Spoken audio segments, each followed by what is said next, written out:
Stockport, my home base, is in the headlines. Someone once described it as the new Berlin.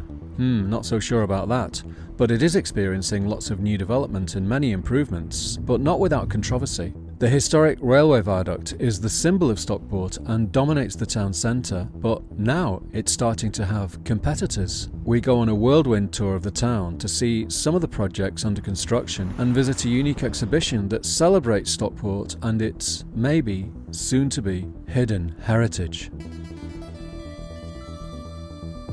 On Wellington Road South, the A6, things have been happening at Stockport College. New buildings have appeared, old ones demolished. The work is ongoing. Round the corner on Edward Street, this apartment complex has been under construction for quite a while. It will offer 131 apartments for social and affordable rent, a project of the Guinness Partnership. So how much is an affordable rent? Well, that's something I'll be looking into in future videos. Just past Strawberry Studios is where the terrible Stockport air disaster took place in 1967. A memorial with the names of those killed marks the spot where the Canadair C4 Argonaut came down. There have been proposals for apartments to be built on this area, but nothing has come of it. I think that's for the best. This empty office building, Victoria House, is to be demolished and replaced with a new residential building offering 245 units. That's if the plans are approved. It's next to the roundabout where Piccadilly meets Wellington Street. The aim is for it to be age-inclusive with a sense of community. Construction would start in mid-2025 and last 2 years. And Victoria House is actually built on the site of an old cinema that I went to a couple of times. As we drive past the transport interchange, open for 10 months now, we can see the residential block named The Interchange. It's filling up with new residents. At the moment, 60 units are available. On the website, I saw 2-bedroom apartments for $1,450 a month and 1-bedroom apartments for $1,075. Some slightly more, some slightly less.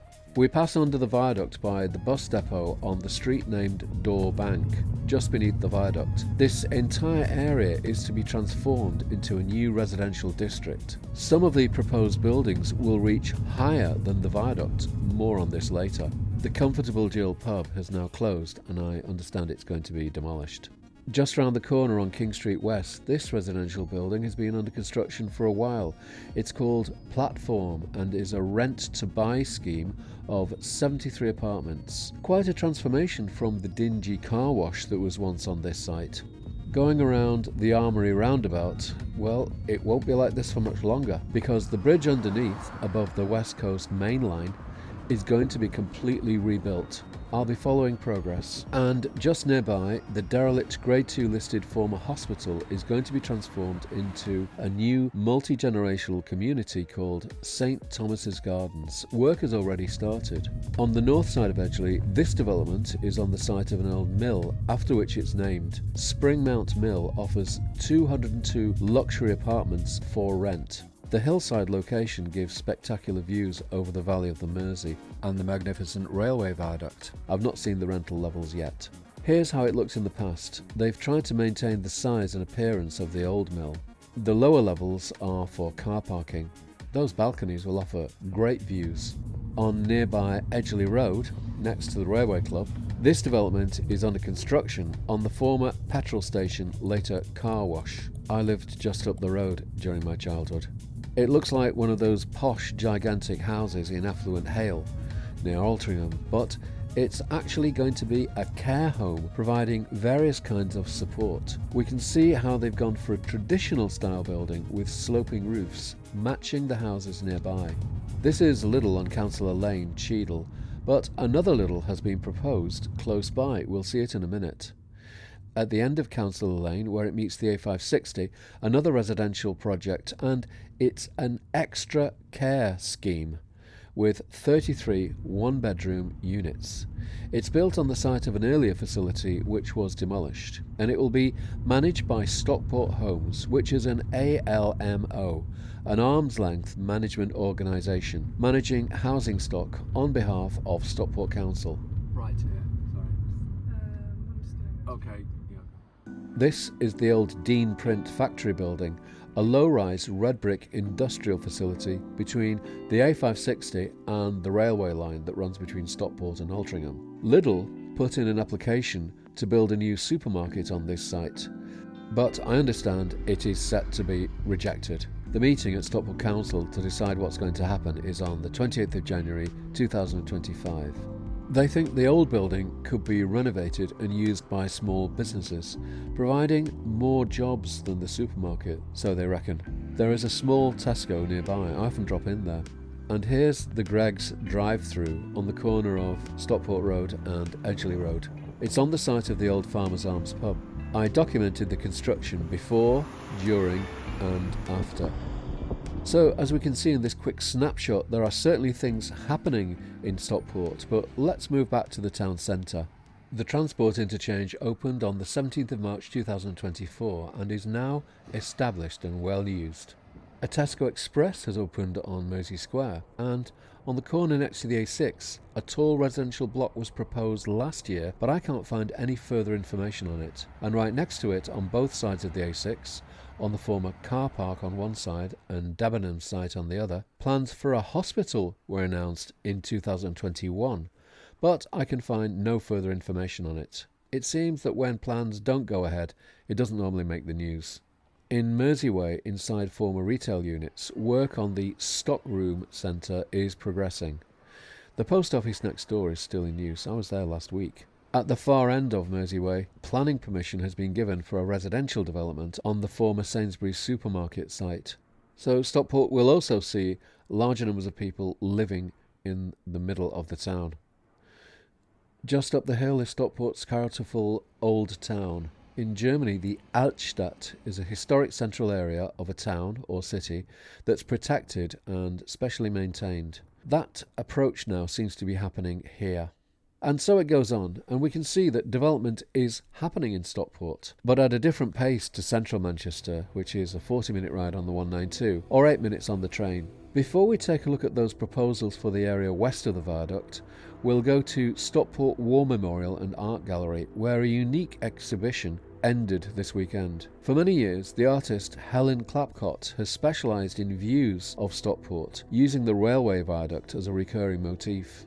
Her paintings depict a kind of fantasy Stockport, recognisable but not entirely true to life, in the way that a dream can be set in a place and yet it's different from the real place.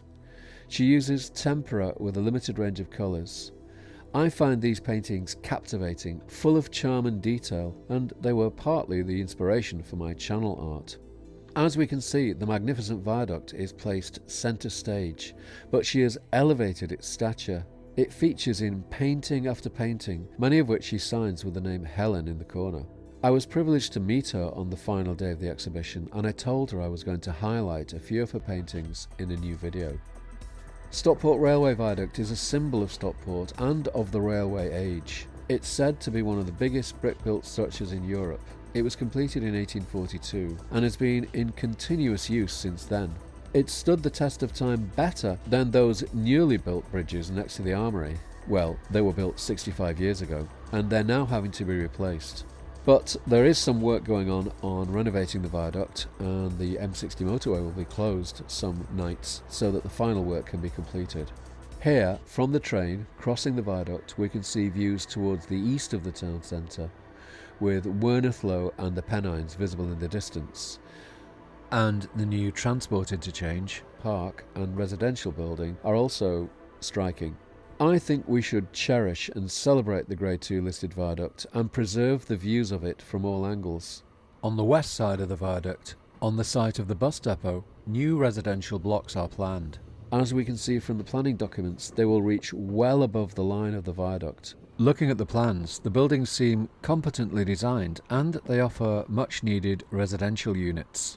But in London, would they build tall residential blocks right next to St Paul's Cathedral, towering above the dome? What? A scruffy old viaduct on the same level as St Paul's? I would say they are both significant in their own way, and protection should not just be reserved for world-famous historical structures in the capital, but for all kinds of structures in all parts of the country. It has to be said, and commenters to this channel often say it, Stockport Council over the years does not have a perfect record for urban development. I think it needs to make an extra special effort to make up for this. In my opinion, it wouldn't be difficult to make amendments to the plans, as they did with the St Michael's project in Manchester. That's how you find the best solution, through collaboration, discussion, critique, through cooperation, through give and take. We'll see what happens. Keep watching Aid and Eyewitness. I hope you found this video interesting. I had to make it now as that decision about those tall residential buildings is going to be made soon, and I wanted to share some information about it. I plan to visit other town centres around Greater Manchester in future Aid and Eyewitness videos. Please like the video, and if you haven't subscribed to the channel, please do so now, so that you can help me to highlight what's going on for now and for the future. Vielen Dank fürs Zuschauen und auf Wiedersehen in Stockport.